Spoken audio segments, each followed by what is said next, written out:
ఉపకారికి నుపకారము. ఆ ఈ మాట వినగానే మనలో చాలామందికి మిగతా పద్యం కూడా గుర్తొచ్చేస్తోంది కదా. ఇది కేవలం ఓ సామెత కాదు, తరతరాలుగా మన తెలుగువాళ్లు పాటిస్తున్న ఒక గొప్ప నైతిక సూత్రానికి ఇది ఒక నాంది అనమాట.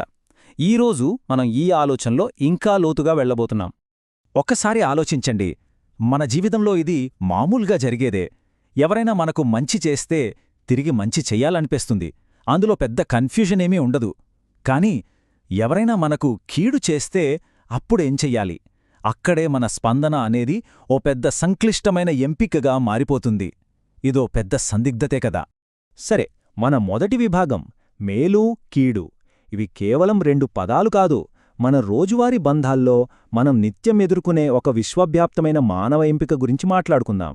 అయితే ఈ సందిగ్ధతకు ఓ అద్భుతమైన సమాధానం మన ప్రాచీన తెలుగు సాహిత్యంలోనే ఉంది. సుమతీ శతకం నుండి వచ్చిన ఒక పద్యం మనల్ని ఆలోచింపజేసే ఒక సవాలుతో కూడిన దృక్పథాన్ని మన ముందు ఉంచుతుంది. సరే, ఇక రెండవ విభాగానికొచ్చేద్దాం. సుమతీ శతకంలోని ఆ పద్యం, ఈ కాలాతీతమైన జ్ఞానాన్ని కాస్త విడమర్చి చూద్దాం రండి. ఇప్పుడు ఆ పద్యాన్ని ఒక్కసారి జాగ్రత్తగా వినండి, దానిలోని భావాన్ని, ఆ లయని ఆస్వాదించండి. ఉపకారికి నుపకారము విపరీతముగాదు సేయ వివరింపంగా, నపకారికి నుపకారము నెపమెన్నక సేయువాడు నేర్పరి సుమతి. అద్భుతంగా ఉంది కదూ. ఈ పద్యాన్ని సరిగ్గా అర్థం చేసుకోవడానికి ప్రముఖ తెలుగు పండితులు రమేష్ గారి విశ్లేషణను ఒకసారి చూద్దాం. ముందుగా పద్యంలోని మొదటి భాగం మీద దృష్టి పెడదాం. అంటే సమాజం సాధారణంగా ఆశించే ప్రవర్తన, మన సాధారణ స్పందన. పద్యంలో మొదటి 2 లైన్లు చూడండి. ఉపకారికి నుపకారము విపరీతముగాదు సేయా. ఇక్కడ కవి ఏం చెప్తున్నారంటే, మనకు సహాయం చేసిన వాళ్లకు తిరిగి సహాయం చేయడంలో పెద్ద గొప్పతనమేమీ లేదు, అది మంచి పనే, కాని అదేమంత అసాధారణమైన విషయం కాదని తేల్చి చెప్తున్నారు.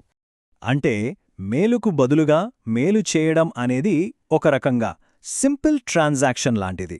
ఇది చాలా సహజం, సమాజం మన నుంచి ఇదే ఆశిస్తుంది. కానీ నిజమైన గొప్పతనాన్ని దీంతో కొలవలేమని పద్యం చాలా స్పష్టంగా చెప్తోంది. ఇది కేవలం నార్మల్, అంతే.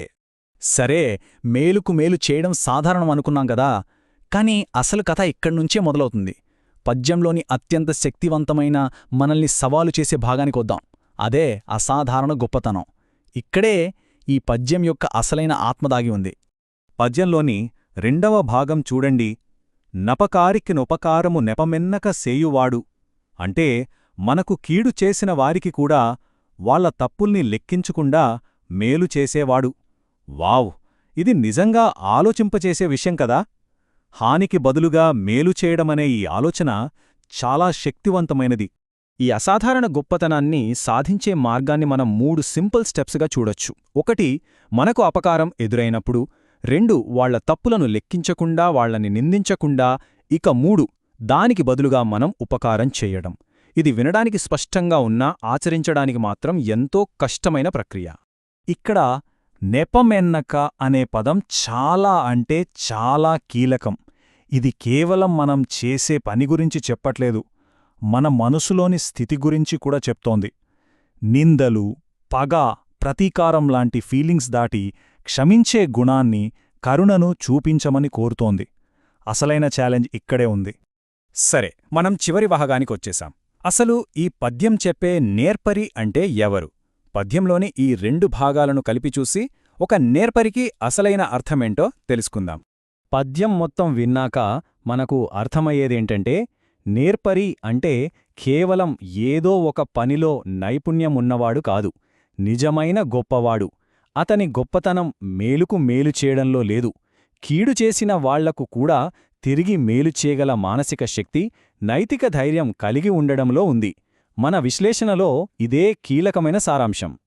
సో ఈ రెండింటి మధ్య తేడా చూస్తే చాలా స్పష్టంగా ఉంది. ఒక సాధారణ వ్యక్తి మేలుకు ప్రతిగా మేలు చేస్తాడు, కాని ఒక నేర్పరి కీడుకు ప్రతిగా కూడా మేలు చేస్తాడు. ఈ ఒక్క తేడాలోనే సాధారణ మంచితనానికి, ఈ పద్యం ప్రశంసించే అసాధారణమైన సద్గుణానికి మధ్యున్న వ్యత్యాసం మనకు తెలిసిపోతుంది. కాబట్టి చివరిగా మనం గ్రహించాల్సిందేంటంటే, ఈ ప్రాచీన జ్ఞానం ప్రకారం నిజమైన గొప్పతనాన్ని అధికారంతోనో సంపదతోనో కొలవలేరు. కీడు చేసిన వారికి కూడా మేలు చేయడమనే ఈ అద్భుతమైన పరోపకార చర్య ద్వారానే దాన్ని కొలవగలరు. ఈ ఆలోచన ఈనాటికి ఎంతో శక్తివంతంగా మనందరికీ సంబంధించిందిగా ఉంది. చివరిగా ఒక ఆలోచింపచేసే ప్రశ్నతో ముగిద్దాం. కేవలం క్షమించడమే కాదు, కీడుకు బదులుగా మేలు చేయడమనే ఈ ఉన్నతమైన సద్గుణాన్ని మన ఆధునిక, వేగవంతమైన ప్రపంచంలో ఆచరించడం నిజంగా సాధ్యమేనా? ఇది మనమందరం ఆలోచించాల్సిన ప్రశ్న.